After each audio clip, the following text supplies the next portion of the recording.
캐나다 연방선거가 일주일도 채 남지 않았습니다만 일찍이 마음을 정하고 선택을 미루지 않은 이들이 많은 것 같습니다. 캐나다 선거관리위원회는 총 578만 명의 캐나다인들이 이미 사전투표를 마쳤다고 밝혔습니다.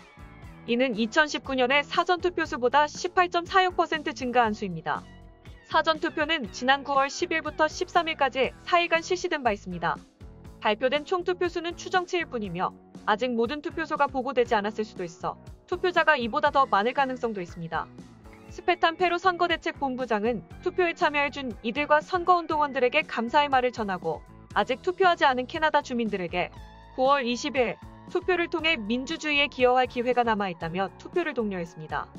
코로나19 백신 의무화, 주택 구입비, 난민 수용 등 갖가지 굵직한 이슈들로 떠들썩했던 선거 유세 기간이 지나고 캐나다인들은 과연 어떤 선택을 했을 것인지 이목이 집중됩니다.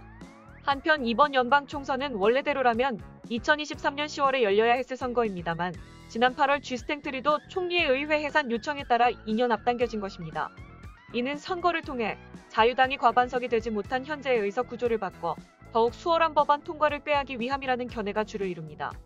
트루도 총리가 던진 조기 총선이라는 승부수가 과연 어떤 결과를 가져올지 이목이 집중되고 있습니다. 연방선거일은 오는 9월 20일 월요일 태평양 시간대로 오전 7시부터 오후 7시까지입니다.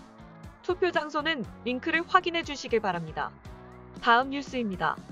장기간 주택 구매 열풍이 캐나다 전국적으로 기록적인 최고 판매 실적을 달성한 후 캐나다 부동산 시장은 내년에 둔화될 것으로 예상됩니다. 현재 캐나다 부동산 시장은 2020년 7월 팬데믹의 2분기 이후 활발히 움직이고 있으며 전국 평균 판매 가격이 2021년 7월에 66만 2천 달러에 도달하여 전년 대비 15.6% 상승했습니다. 할리팩스와 해밀턴의 경우는 같은 기간 동안 20%에서 30%까지 상승하여 2021년 3월의 최고점에 도달하기도 했습니다. RBC는 9월 거시경제 전망을 발표했으며 2022년에 캐나다 주택 판매량이 20% 감소할 것으로 예측했습니다.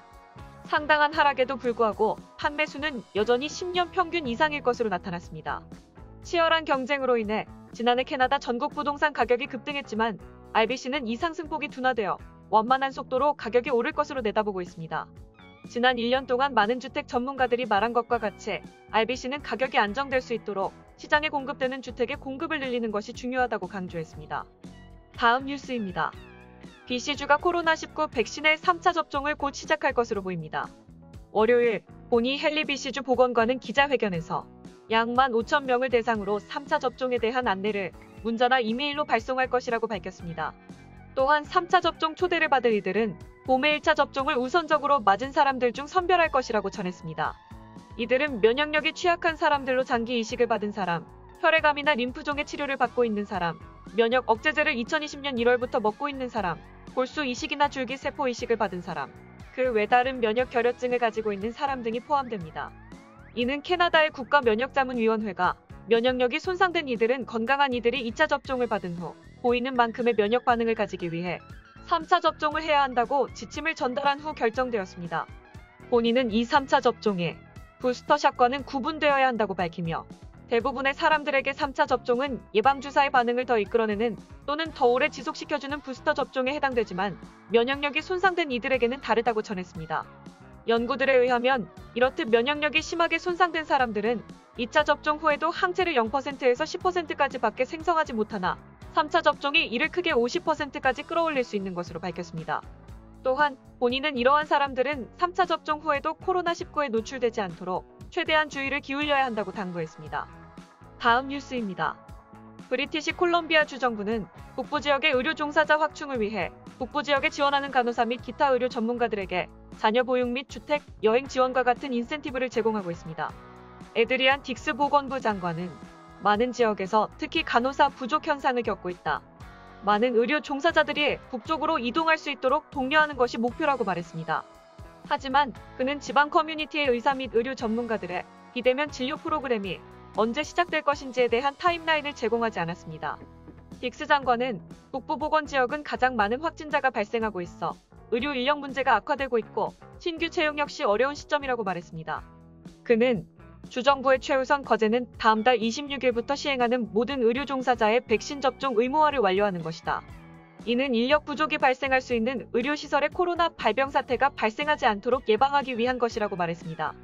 딕스 장관은 또한 정부는 간호사 노조뿐만 아니라 의사협회 및 기타 의료 종사자들을 대표하는 단체와 긴밀하게 협력해 나갈 것이라고 말했습니다. 다음 뉴스입니다. 온타리오주 교통부는 2021년 10월 18일부터 공식적으로 스트랩포드, 세인트 메리스, 런던에 정차하는 남서부 온타리오행 고트레인 노선을 개통할 것이라고 발표했습니다. 열차는 키치너 라인을 넘어 운영되며 확장은 파일럿 프로젝트이므로 제한된 서비스로 운행될 예정입니다. 운행은 이른 아침에 런던에서 출발하는 기차와 저녁에 돌아오는 기차 한 대가 운행될 예정입니다. 런던에서 토론토 유니온역까지는 약 4시간이 소요될 예정이며 런던과 키치너 사이의 시간은 거의 절반 정도 소요될 예정입니다. 스탄초교통부 차관은 오늘 발표한 고트레인 서비스가 런던까지 연장하는 것은 온타리오주 남서부에 대한 교통계획의 일환으로 이 지역의 개인, 가족 및 근로자에게 혜택을 줄 것이라고 말했습니다. 이어 그는 더욱 잘 연결된 대중교통 네트워크를 통해 지역 사회를 지원하고 혼잡을 줄이겠다는 약속을 지키겠다고 덧붙였습니다. 다음 뉴스입니다. GTA 지역의 한 육교가 세계에서 가장 긴 육교라는 카테고리로 기네스북에 이름을 올렸습니다. 이 육교는 250m의 길이로 14차선의 고속도로, 6개의 환선 철도선로, 2차선의 길 위에 놓여 있습니다.